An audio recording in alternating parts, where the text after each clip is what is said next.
अस्सलाम वालेकुम, मैं हूं तबस्सुम रियाज रांझा। अगर बात की जाए गाड़ियों की तो हमारे मुल्क के अंदर रोज बरोज गाड़ियों में इजाफा होता जा रहा है। पर वहीं पे अगर उसकी मेंटेनेंस की बात की जाए तो वक्त के साथ साथ मेंटेनेंस महंगी भी हो रही है और काफी लोग ऐसे हैं जो सेकंड हैंड गाड़ियां लेते हैं, मगर उन्हें ये नहीं पता होता कि जो पहले वाला कस्टमर है वो उस गाड़ी के अंदर कौन सा ऑयल डालता था, उसने कौन कौन से काम करवाए। मेरे साथ मलिक करीम साहब मौजूद हैं जो तकरीबन पिछले 20 सालों से ये काम कर रहे हैं। इनके पास मैकेनिक भी अवेलेबल है और गाड़ी की तमाम चीजें यहाँ पे इनकी शॉप से ठीक होती है। इनके कारोबार की और इनकी जिंदगी की कहानी आपके सामने पेश करता हूँ। अस्सलाम वालेकुम। वालेकुम अस्सलाम जी। बहुत शुक्रिया मलिक करीम साहब, आपने वक्त दिया। मलिक करीम साहब, सबसे पहले मुझे ये बताएं कि आपको 20 साल हो गए ये कारोबार करते हुए। कारोबार तो मुख्तलिफ इकसाम के भी हैं, आपने कारोबार यही शुरू क्यों किया?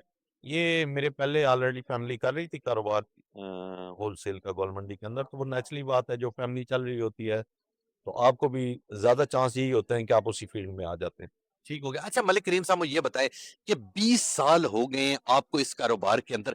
जिस तरह तमाम कारोबार के अंदर नफा और नुकसान होता है, क्या आपके कारोबार के अंदर सिर्फ फायदा नुकसान नहीं है?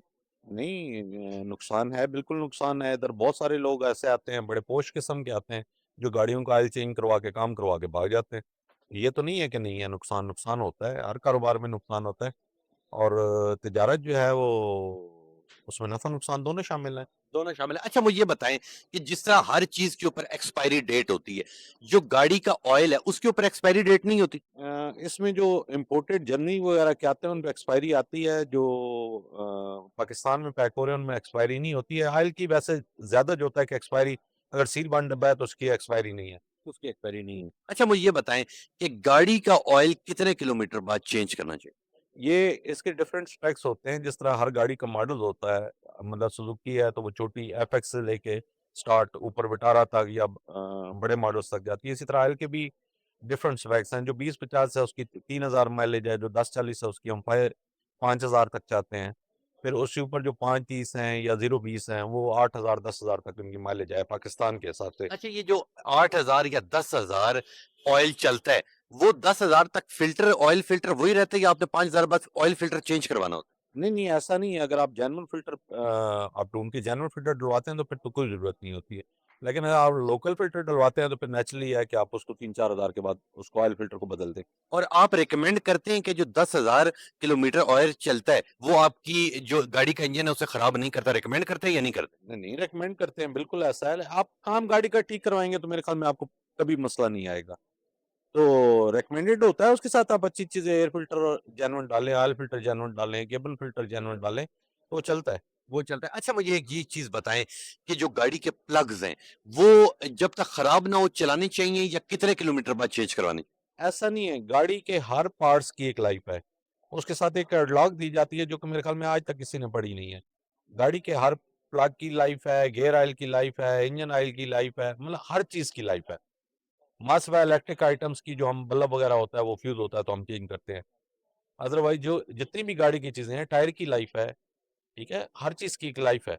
उस लाइफ़ से पहले आप चेंज कर लें तो आपको कभी मसला नहीं आएगा, नहीं तो फिर यहाँ तो पाकिस्तान में यही तरीका होता है, खराब होती है तो आ जाएँगे।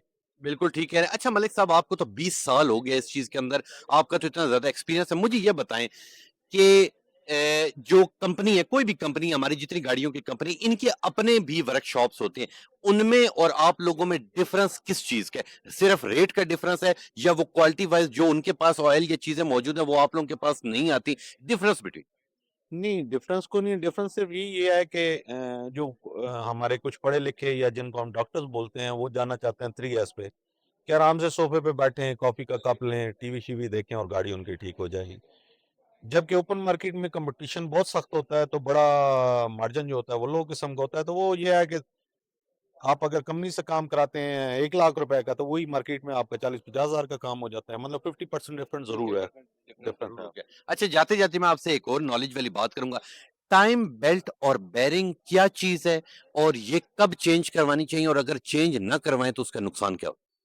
देखिए, मैंने आपको बताया ना कि टाइमिंग बेरिंग की भी और टाइमिंग बेल्ट की भी एक लाइफ़ है। उस लाइफ़ को पूरा होने से पहले या उसके टूटने या खराब होने से पहले अगर आप चेंज कर लेते हैं, तो कोई मज़ायका नहीं है, वो आपको कभी प्रॉब्लम नहीं देगा। लेकिन हमारा, चूँकि किसी को बेसिक होता है कि इन्फॉर्मेशन आपके पास है, अगर इन्फॉर्मेशन नहीं है तो वो फिर जब टूटते हैं, खराब होते हैं, साथ 2-4 चीज़ें और ख़राब कर होती हैं, तो फिर आप हमारे पास आ और जाते हैं। वैसे ये 80,000 किलोमीटर के बाद चेंज करवाना चाहिए या 40 के बाद? मुख्तलिफ है ना, आपने डिपेंड करता है कि डाला क्या है, क्योंकि हमारे पास वैरायटी पार्ट्स की जो है वो बहुत सारी है। मतलब लोकल आपका स्टार्ट होता है, जैसे आप कहें 1 नंबर, 2 नंबर, 3 नंबर, 4 नंबर।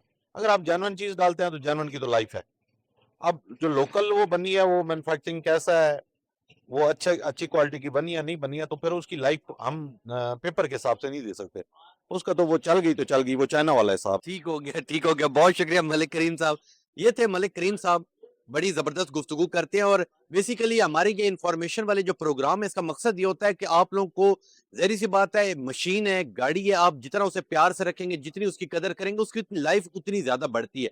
तो और अगर इनकी बात की जाए तो मैंने पूरी मार्केट से पूछा है कि इनके एक तो रीज़नेबल रेट है, दूसरा अक्सर हमारे ज़हनों में ये चीज़ होती है कि जब आप किसी मैकेनिक के पास जाते हैं, तो एक चीज़ खराब होती है, वो 4 चीज़ें वैसे ही बता देता है कि ये खराब है, सिर्फ पैसे बढ़ाने के लिए। मगर अगर इनकी रेपुटेशन की बात की जाए, तो ये हमेशा जो चीज़ खराब होती है, वो ही कस्टमर को बताते हैं, जो चीज़ खराब नहीं होती, उस बारे में कभी भी ये गलत राय नहीं रखते। तो लाज़मी इनके पास आएँ और अपनी गाड़ियों के काम करवाएँ। तो इंशाअल्लाह मिलूँगा आपसे कल, तब तक के लिए अपने मेज़बान तबस्सुम रियाज़ रांझा को दीजिए इजाज़त। अल्लाह नेगहबान।